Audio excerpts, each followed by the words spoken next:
I decided to make this video because of a social media post that I saw. And the person was basically saying it's time to stop doing the protest the peaceful way, and it's time to start doing it the other way. Sometimes I hear other people say that too, but I start thinking like, that wouldn't be nothing new. It's been done the other way a lot of times in the past. Like if you think about, let's say, the Black Panthers, sometimes they'll pick up their gun. Huey P. shot at police. Eldridge Cleaver shot at police. He had some people with him there to shoot out with the police. The Black Panthers barricaded themselves in the building, shot it out with the police. Black Liberation Army, they used to pick up their guns sometimes, you know. That's just to name a couple. Yeah, other times when people shot it, when people did it the other way. So, although I definitely get the anger, when people say, well, what are we supposed to do? I feel it, I understand. But the truth is, it's been done that way before. We got examples of it being done that way. And the truth is, if somebody, decide to go out and knock off a few police, that person might end up getting shot themselves, or that person might even end up going to jail for life. And whatever got them mad enough to go do that, probably still gonna continue on anyway. See, the thing is, a lot of people say a big part of the problem in general is financial. You got some people who are in poverty situations. And because of that, problems come about. People turn to this, people turn to that because of their situation. People say if they didn't have poverty, you can eliminate a lot of crime. And you know what? That's probably the truth. But the fact of the matter is, if we're going to be real about it, you have a lot of people who are at an economic disadvantage, who are at a financial deficit. That's the fact of the matter. That's reality. Now, see, here's the thing, though. And to me, this is where a big part of the issue is. Sometimes, when you're at a financial deficit, and you're willing to do whatever it takes to get out of that deficit, whatever you did to get you out of that deficit, since that void, that deficit, that hole, made you feel a certain way, might have caused so much pain, grief. Once you feel it, but whatever you filled it up with, it start giving you identity. It start giving you self-esteem. It start giving you some type of worth. And it start becoming who you are, and you can start falling in love with it. You start having a love affair with it. And when people are in pain and when people have a void, sometimes they don't care about what fill that void, long as it get filled, even if that thing is destructive. Because a lot of times in these communities, people turn to selling drugs. If you're selling, drugs, better chance of going to jail. You gotta have somebody you're selling it to. You're gonna have addicts. You're gonna have people who don't have parents because one in jail, one an addict. Somebody might start selling themselves for the drugs because they didn't have parents, nobody take care of them. Somebody gonna take advantage of them, say I'm about to start pimping them. And all these people trying to fill some void some type of way. And once, if it gives them some type of fulfillment, some type of satisfaction, it can become attached to them. It can start to become their identity. It can start giving them some type of self-esteem. Or feel like, well, I have some type of value in relation to this. And once that happens, you become attached to it. And you can start having a love affair with everything that's causing your destruction. Because people will say, man, this been going on for how long? Now, I ain't talking about police brutality. I'm talking about as far as people who are in economic famines, so to speak, how things happen generationally. For example, how you can know somebody automatically going to jail when they get big. All of us who went to schools in those areas or started off in those areas, we can think back to when we was in the 4th or the 5th grade, and you knew, man, when we get older, man, dude probably going to jail. And it happened. Nobody should automatically be going to jail in 10 years. Straight up. It's like automatic that if you from that area, you automatically gotta know somebody who really gonna get life, or who got life, or who copped out to 25. Somebody was an innocent bystander. That's automatic. And that not supposed to be like that. But see, this is my ultimate point. The people in these environments, who familiar with these environments, still, even though they're at an economic disadvantage, you still have to fall out of love with your own destruction if you really want stuff to change. Still, you got to do it. And this, you have to prioritize things that's going to sustain you long-term financially and in general. Because the destructive things, even though it's giving you some type of self-worth, make you feel a certain way at the time, it's not conducive. It's conducive to going to jail. That's why, people say, certain people are disproportionately in jail. I mean, part of that is because of the love affair with the destructive thing. See, you can't glorify that like the music, man. You get celebrated for basically reinforcing, glorifying, and promoting somebody's destruction. It's the soundtrack to that person's destruction. And you get an award for it. You get big time radio DJs playing it, invite you on their radio show, congratulate you on the album that's reinforcing and glorifying the destruction. And see, when you have a love affair with the destruction, you get in automatic mode. When I say automatic mode, you start setting up activities that's celebrating and reinforcing your love affair with your own destruction for you and your community to enjoy, even though it's part of everybody's destruction. Example, let's take a block party.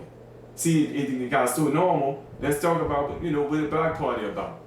You get to play that same music. You can't have a block party without music.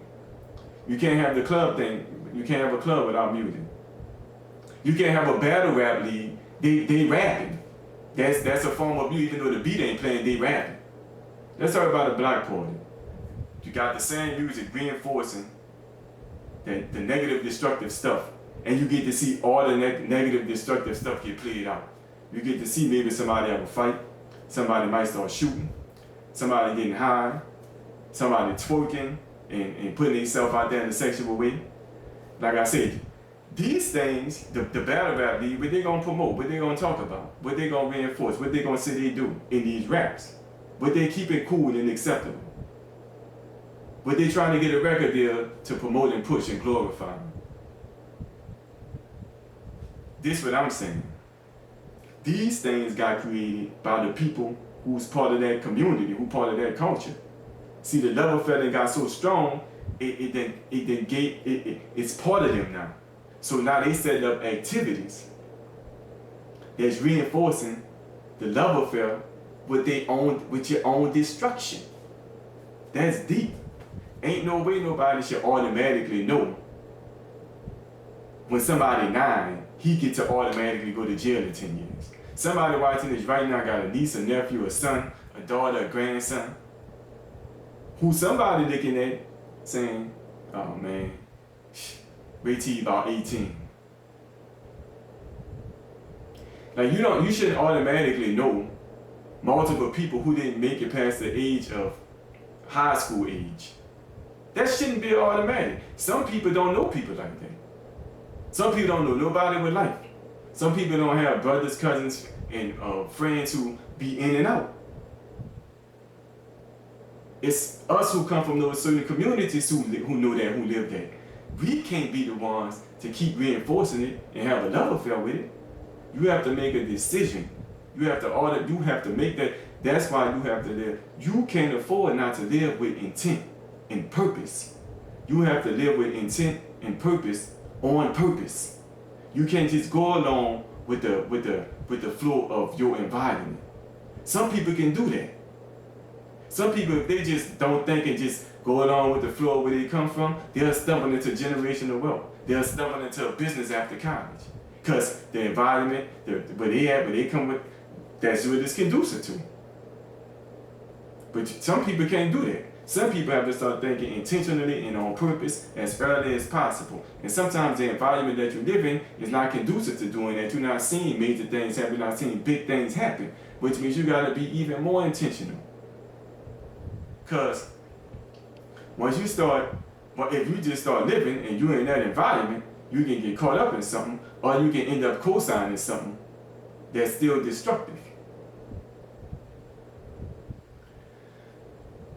as early as possible. Your kids, nieces, nephews, cousins need to we have to start thinking long term, financial stability and in general.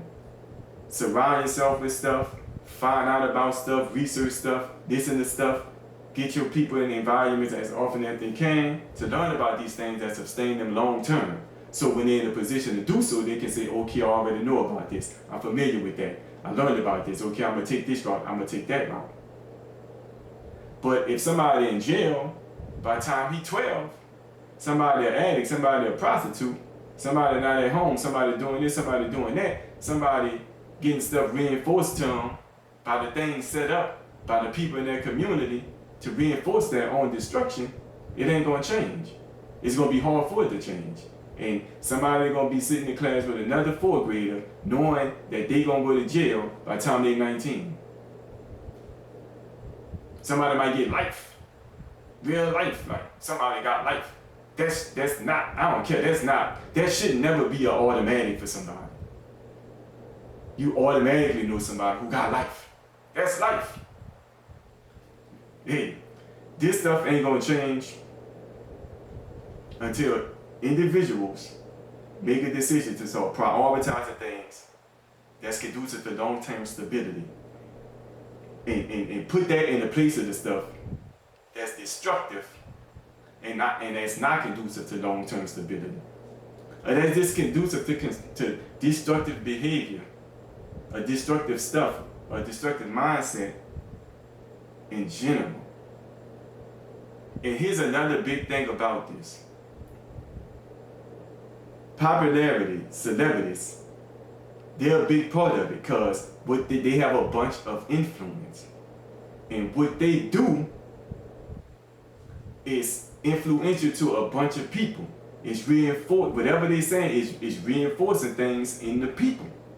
So a lot of people, a lot of celebrities need to think twice about what they promote, what they glorify, what people paying them to do, what people paying them to celebrate. People, you get an award for reinforcing the very thing that's causing people destruction. But this how twisted it is. People genuinely don't want that stuff for themselves. For real. Everybody want what's best for themselves. People who make the music, people who live in the environments that where the things happen, people who doing the things, I believe everybody want good for themselves. But once you consume it and it gives you some type of feeling of worth, identity, or make you some money, that love affair starts. And you have an issue with letting it go. You have to enter what I like to call the righteous unknown. It's when you may be uncomfortable, situation may be unfamiliar, you might not know what's next, but at the end of the day, you know you're doing the right thing. You gotta prioritize those things that's gonna sustain long term and push that other stuff aside, because right now it's part of people's everyday life. That's why you will watch a fight video for hours on end. I say it again, you will continue to post that on the page. When you cut on your car, this automatically on. And if you're not in the streets and you ain't doing it, if you're listening to it around your kids, you're listening to it around your friends, you're co-signing, talking about how cool this dude is, how cool this rap is, and they talking about the same thing that's reinforcing the destruction, you still playing your part. I heard buku positive and productive rap songs. That's what should be like flooding the radio, not all destruction, not stuff still reinforcing it. Because it's gonna be hard. You're telling you're gonna be having that 4th grader automatically knowing his friend going to jail. It's been going on when I was small. It's going on now. And the question is, will it be going on 10, 15 years from now? That's the question.